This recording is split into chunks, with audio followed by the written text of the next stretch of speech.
Welcome to estate cooking. காய்கறி இல்லை, வெங்காயம் தக்காளி மட்டும்தான் இருக்குதுன்னு சொன்னால் பரவாயில்ல, இதுலேயே நிறைய ரெசிபி செய்யலாம்.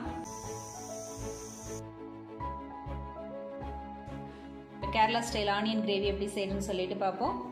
2 வெங்காயம், 1 தக்காளி, 3 பச்சை மிளகாய் எடுத்துருக்கிறேன்.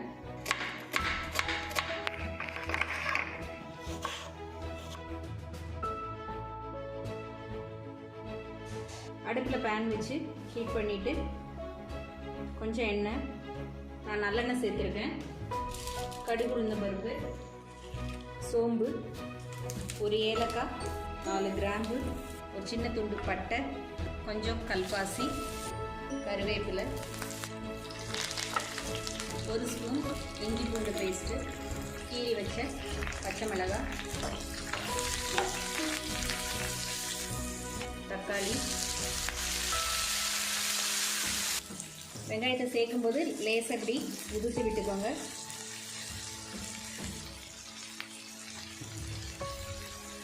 தேவையான அளவு உப்பு. தக்காளி நான் முதல்ல போட்டதுனால கொஞ்சம் நல்லா வதங்கிருக்கு பாருங்க. வெங்காயம் ரொம்ப வதங்கக்கூடாது. இந்த வெங்காய கிரேவியில் வெங்காயம் கொஞ்சம் 3/4 பாகம் வெந்த மாதிரி இருந்துச்சுன்னா சாப்பிடும்போது ரொம்பவே நல்லாயிருக்கும். கேரளாவில் பரோட்டாவுக்கு மெயின் சைட் டிஷ்ஷாக வந்து வைப்பாங்க. ஆப்பத்துக்கும் பரோட்டாவுக்கும் இது ரொம்பவே நல்லாயிருக்கும். இட்லி, தோசைக்கு, சாதத்துக்குமே வந்து நம்ம இதை யூஸ் பண்ணிக்கிடலாம். 3 மசாலா தான் சேர்க்க போகிறேன். 1 டீஸ்பூன் மஞ்சள் தூள், 1/2 ஸ்பூன் மிளகாய் தூள். நீங்கள் காஷ்மீரி மிளகாய் தூள் கூட நீங்கள் யூஸ் பண்ணிக்கிடலாம். நம்ம ஏற்கனவே பச்சை மிளகாய் சேர்த்துருக்குறோம், அதனால் அதுக்கு உரப்புக்கு தகுந்த மாதிரி நீங்கள் போட்டுக்கோங்க. 1/2 ஸ்பூன் கரம் மசாலா தூள்.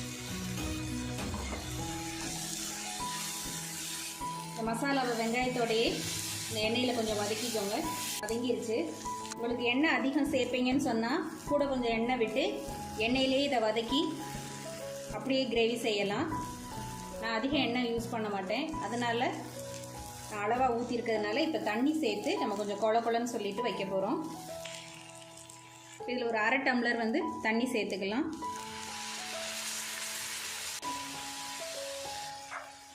இது வேகட்டும்.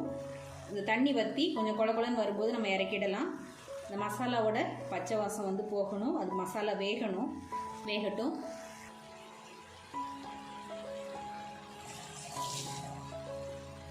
இப்போ கிரேவி ரெடி ஆயிடுச்சு. ரொம்ப ட்ரை ஆக்கிடக்கூடாது, இந்த மாதிரி இருக்கணும். கடைசியாக மேலே கொஞ்சம் கொத்தமல்லி தழை இதையும் சேர்த்து வந்து கிளறி விட்டுக்கோங்க. Kerala style onion gravy ready ஆயிடுச்சு. செஞ்சு பாருங்கள்.